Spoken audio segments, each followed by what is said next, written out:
Hi, welcome to the 14-day weather forecast. The unsettled conditions which dominated July have continued into the early part of August. Will that continue to be the case as we go through the next 2 weeks? Let's take a look, and as usual I'm going to start with the view across Europe and the North Atlantic. The animation runs from 18 GMT, Tuesday the 8th. At the outset, there are some patchy outbreaks of rain clearing eastwards from southern and central counties. However, it's to the south we need to be looking because there is an area of high pressure, and in the short term it builds northwards across the UK and brings much warmer air with it. Unfortunately, if you like warm and summery weather, it doesn't hang around through Thursday, Friday and into the weekend. A low pressure approaches from the west, a cold front ahead of it moves eastwards across the UK, and cooler air returns to all parts. In fact, it becomes quite changeable or unsettled once more.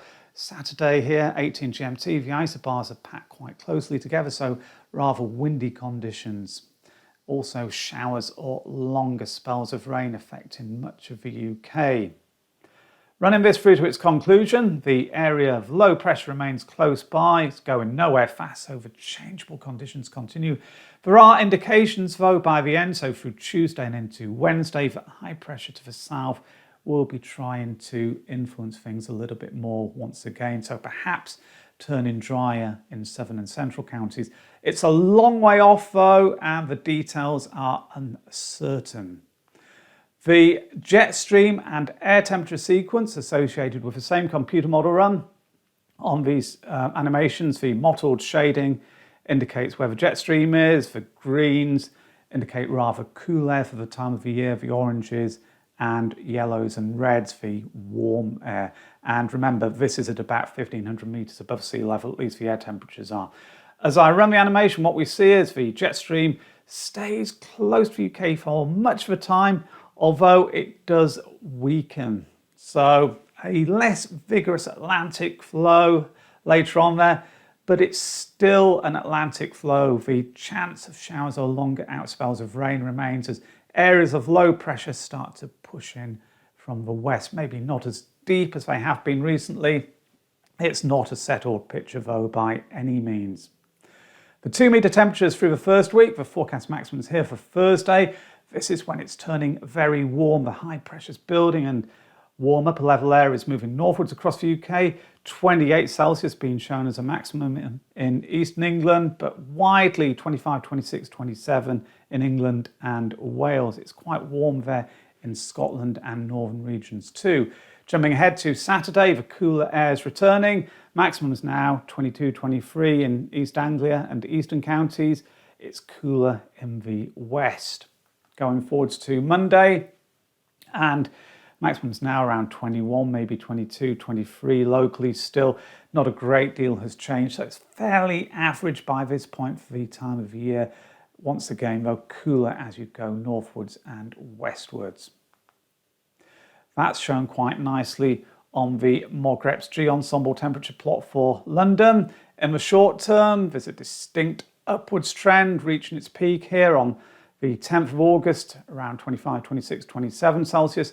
The values dip in the days which follow, and all the runs there are packed quite closely together. The individual lines are staying closely together, so that indicates quite a high degree of confidence in the general trend. Rainfall.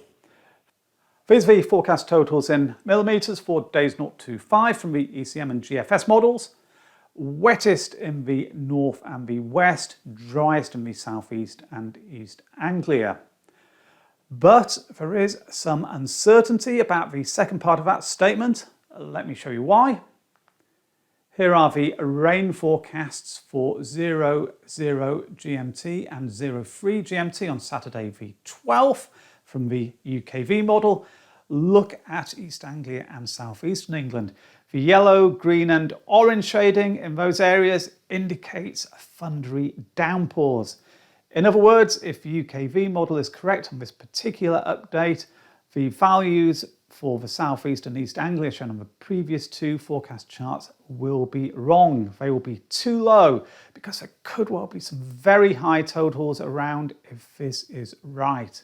But it is uncertain. It's just something to keep an eye on as the time approaches. Most computer model runs, I think, are currently taking this thundery activity into northern France and keeping it away from the UK. Looking at the 0 to 10-day charts once more, wettest in the north and the west. The rain totals in the southeast and East Anglia here will once more be too low if that UKV update I've just been discussing is correct. In more general terms, how do the deterministic models compare with each other as we head towards the end of the first week? Here is the GFS, Tuesday the 15th of August, so the computer model run the animations were based on low pressure centred just to the north, high pressure to the southwest. It's quite a changeable scenario, as I've already discussed. A similar story with the Canadian model and the German icon and the European ECM. But the UK Met Office global is a little bit different. High pressure is closer to the UK, a low pressure out here to the west. So the possibility, particularly there in the south and the east, of it being drier and warmer than some of the other models are suggesting, at least at this point.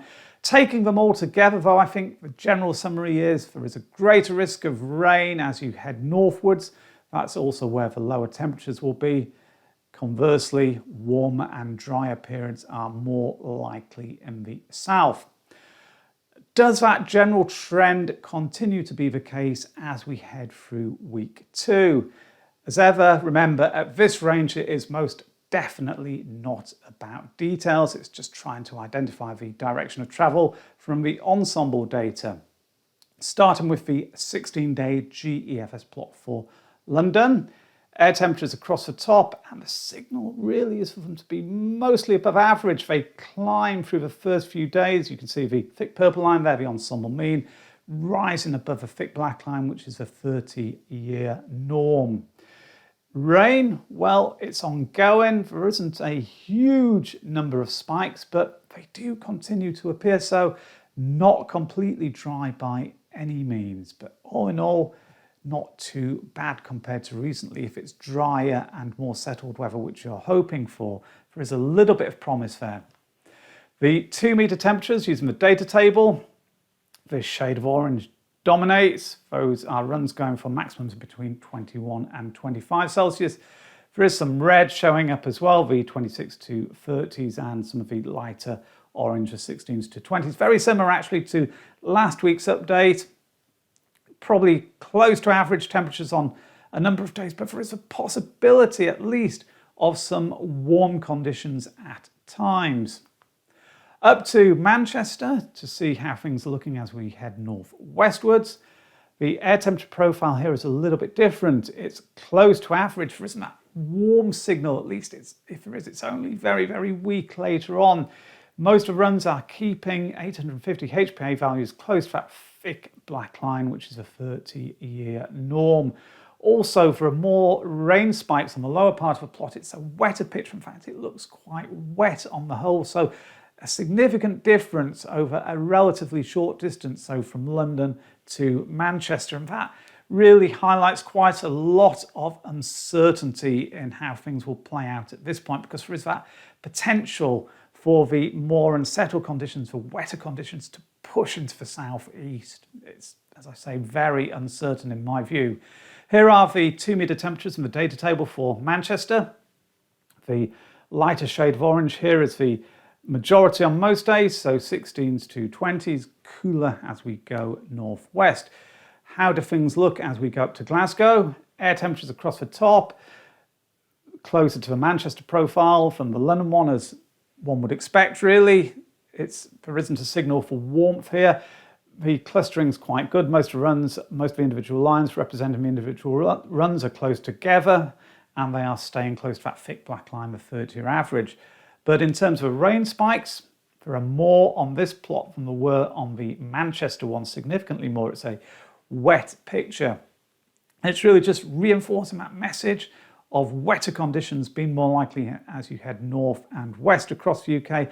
A lot of doubt, though, about how much rain will push into the southeast and East Anglia at this point. It could be quite wet or it could be quite dry. It's just something to keep focused on as the time approaches. The 2-metre temperature data table for Glasgow, 16s to 20s dominating throughout the second week. There isn't really much of a trend showing up there. Here's a little bit more on rainfall through the week 2 period. The charts are generated from the ECM Ensemble and they show the probability of 5 millimetres or more of rain falling on days 8, 9 and 10. So the first 3 days through week 2. The yellows, oranges and greens over much of the north and the west suggest a chance of between 40 and 60 or even 70% on the respective days. The lighter shading, which is shown in southern England, East Anglia and the southeast, suggesting between 0 and 30%, although on day 10 there, it increases in the southeast. Looking at the days 11, 12 and 13 plots, the same general patterns are evident. Drier conditions, or at least less rain, are most likely to be in central, southeastern England and East Anglia, with the higher rain totals in the northwest especially. So it's quite a mixed picture according to these ensemble charts from the European model, but they do tend to reinforce that idea of it being less wet, at least in the southeast and East Anglia, but it is really quite tenuous, I think, at this stage. The 10-day GEFS mean surface level pressure plot, so valid at on Friday the 18th of August, has high pressure centred to the south. Surface pressure, at least across the UK, is relatively low, considering this is an average generated from all of the individual runs. There are some indications of warmer air from a continent just flirting with the southeast there at times, and that's certainly something also to keep an eye on. I think if there is that chance there could be some warm days in the southeast of Britain through week 2. The mean surface level pressure data table for York, so going forwards, each column represents the forecasts on a given day. Yellows dominating 1,011 to 1,025 millibars. There is quite a significant amount of green there, particularly later on, which points towards low pressure increasing its influence through the second half of the second week. So all in all, quite mixed. So to summarise, week 1, it's changeable. Temperatures climb early on and it briefly becomes very warm. 28 Celsius could well be reached in places, but cooler air returns from the west as low pressure approaches. That means the risk of showers or longer spells of rain returns, especially but not exclusively in the north and the west. There is also that possibility of thundery downpours in the southeast and East Anglia on Friday night and into Saturday morning. Definitely worth keeping an eye on the short range forecasts. Week 2, it remains rather mixed. Showers or longer spells of rain affect all regions. The driest periods are likely to be in the southeast and East Anglia, and that's where it may be warm on some days, or even possibly very warm if we tap into some of that air from continental Europe. So there we have it. It's a mixed bag once more. Perhaps not as unsettled as it has been recently.